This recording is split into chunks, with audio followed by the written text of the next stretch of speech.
श्री गणेशाय नमः। ओम श्री पुराण पुरुषोत्तमाय नमः। श्री शिव पुराण संहिता 2 रुद्र संहिता खंड 2 सती खंड अध्याय 14। दक्ष की 60 कन्याओं का विवाह। दक्ष और वीरिणी के यहाँ देवी शिवा का अवतार। दक्ष द्वारा उनकी स्तुति तथा सती के सद्गुणों एवं चेष्टाओं से माता पिता की प्रसन्नता। ब्रह्मा जी कहते हैं, देव ऋषि, इसी समय दक्ष के इसी बर्ताव को जानकर मैं भी वहां आ पहुंचा और पूर्ववत उन्हें शांत करने के लिए सांत्वना देने लगा। तुम्हारी प्रसन्नता को बढ़ाते हुए मैंने दक्ष के साथ तुम्हारा सुंदर स्नेहपूर्ण संबंध स्थापित कराया। तुम मेरे पुत्र हो, मुनियों में श्रेष्ठ और संपूर्ण देवताओं के प्रिय हो। अतः बड़े प्रेम से तुम्हें आश्वासन देकर मैं फिर अपने स्थान पर आ गया। तदनंतर प्रजापति दक्ष ने मेरी अनुनय के अनुसार अपनी पत्नी के गर्भ से 60 सुंदरी कन्याओं को जन्म दिया और आलस्य रहित हो धर्म आदि के साथ उन सब का विवाह कर दिया। मुनीश्वर, मैं उसी प्रसंग को बड़े प्रेम से कह रहा हूँ, तुम सुनो। मुने, दक्ष ने अपनी 10 कन्याएं विधि पूर्वक धर्म को ब्याह दी। 13 कन्याएं कश्यप मुनि को दे दी और 27 कन्याओं का विवाह चंद्रमा के साथ कर दिया। भूत या बहुपुत्र अंगीरा तथा कृशाश्व को उन्होंने 2-2 कन्याएं दी और शेष 4 कन्याओं का विवाह ताक्षरय या अरिष्नेमी के साथ कर दिया। इन सब की संतान परंपराओं से तीनों लोक भरे पड़े हैं। अतः विस्तार भय से उनका वर्णन नहीं किया जाता। कुछ लोग शिवा या सती को दक्ष की ज्येष्ठ पुत्री बताते हैं, दूसरे लोग उन्हें मंझली पुत्री कहते हैं तथा कुछ अन्य लोग सबसे छोटी पुत्री मानते हैं। कल्प भेद से ये तीनों मत ठीक हैं।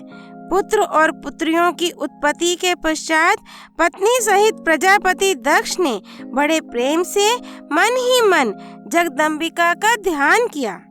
साथ ही गदगद वाणी से प्रेम पूर्वक उनकी स्तुति भी की। बारंबार अंजलि बांध नमस्कार करके वे विनीत भाव से देवी को मस्तक झुकाते थे। इससे देवी शिवा संतुष्ट हुई और उन्होंने अपने प्रण की पूर्ति के लिए मन ही मन ये विचार किया कि अब मैं वीरिणी के गर्भ से अवतार लूं। ऐसा विचार कर वे जगदम्बा दक्ष के हृदय में निवास करने लगी। मुनि श्रेष्ठ, उस समय दक्ष की बड़ी शोभा होने लगी। फिर उत्तम मुहूर्त देखकर दक्ष ने अपनी पत्नी में प्रसन्नता पूर्वक गर्भाधान किया। तब दयालु शिवा दक्ष पत्नी के चित्त में निवास करने लगी। उनमें गर्भ धारण के सभी चिन्ह प्रकट हो गए। तात उस अवस्था में वीरिणी की शोभा बढ़ गई और उसके चित्त में अधिक हर्ष छा गया। भगवती शिवा के निवास के प्रभाव से वीरिणी महामंगल रूपिणी हो गई। दक्ष ने अपने कुल संप्रदाय, वेद ज्ञान और हार्दिक उत्साह के अनुसार प्रसन्नता पूर्वक पुंसवन आदि संस्कार संबंधी श्रेष्ठ क्रियाएं संपन्न की। उन कर्मों के अनुष्ठान के समय महान उत्सव हुआ। प्रजापति ने ब्राह्मणों को उनकी इच्छा के अनुसार धन दिया। उस अवसर पर वीरिणी के गर्भ में देवी का निवास हुआ जानकर श्री विष्णु आदि सब देवताओं को बड़ी प्रसन्नता हुई। उन सब ने वहां आकर जगदम्बा का स्तवन किया और समस्त लोकों का उपकार करने वाली देवी शिवा को बारंबार प्रणाम किया। वे सब देवता प्रसन्नचित हो दक्ष प्रजापति तथा वीरिणी की भूरी भूरी प्रशंसा करके अपने अपने स्थान को लौट गए। नारद जब 9 महीने बीत गए तब लौकिक गति का निर्वाह कराकर 10वें महीने के पूर्ण होने पर चंद्रमा आदि ग्रहों तथा ताराओं की अनुकूलता से युक्त सुखद मुहूर्त में देवी शिवा शीघ्र ही अपनी माता के सामने प्रकट हुई। उनके अवतार लेते ही प्रजापति दक्ष बड़े प्रसन्न हुए और उन्हें महान तेज से दीप्यमान देख उनके मन में यह विश्वास हो गया कि साक्षात वे शिवा देवी ही मेरी पुत्री के रूप में प्रकट हुई हैं। उस समय आकाश से फूलों की वर्षा होने लगी और मेघ जल बरसाने लगे। मुनीश्वर सती के जन्म लेते ही संपूर्ण दिशाओं में तत्काल शांति छा गई। देवता आकाश में खड़े हो मांगलिक बाजे बजाने लगे।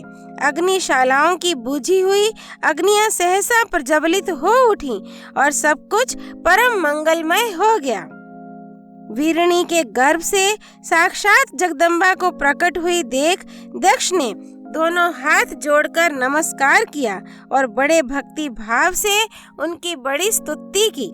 बुद्धिमान दक्ष के स्तुति करने पर जगन्माता शिवा उस समय दक्ष से इस प्रकार बोली, जिससे माता वीरणी ना सुन सके। देवी बोली, प्रजापते, तुमने पहले पुत्री रूप में मुझे प्राप्त करने के लिए मेरी आराधना की थी। तुम्हारा वह मनोरथ आज सिद्ध हो गया। अब तुम उस तपस्या के फल को ग्रहण करो।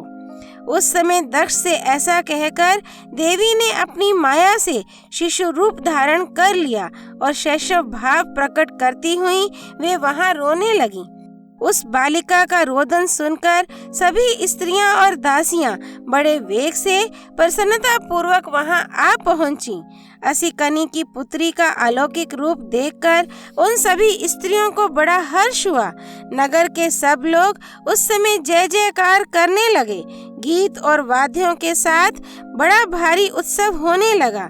पुत्री का मनोहर मुख देखकर सबको बड़ी ही प्रसन्नता हुई। दक्ष ने वैदिक और कुलोचित आचार का विधि पूर्वक अनुष्ठान किया, ब्राह्मणों को दान दिया और दूसरों को भी धन बांटा। सब और यथोचित गान और नृत्य होने लगे। भांति भांति के मंगल कृत्यों के साथ बहुत से बाजे बजने लगे। उस समय दक्ष ने समस्त सद्गुणों की सत्ता से प्रशंसित होने वाली अपनी उस पुत्री का नाम प्रसन्नता पूर्वक उमा रखा। तदनंतर संसार में लोगों की ओर से उसके और भी नाम प्रचलित किए गए, जो सबके सब महान मंगलदायक तथा विशेषता समस्त दुखों का नाश करने वाले हैं।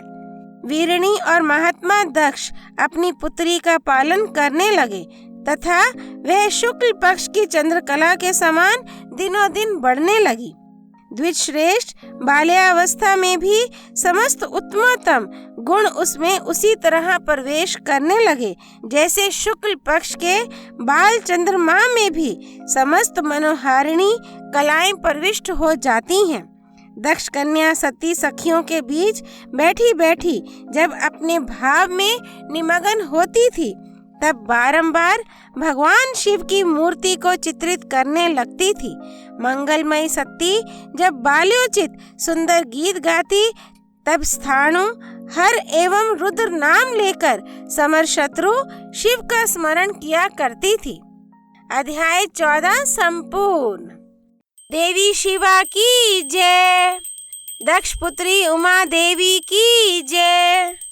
भगवती देवी शिवा की जय। भगवान शिव शंकर की जय। हर हर महादेव। श्री हरि अर्पणमस्तु।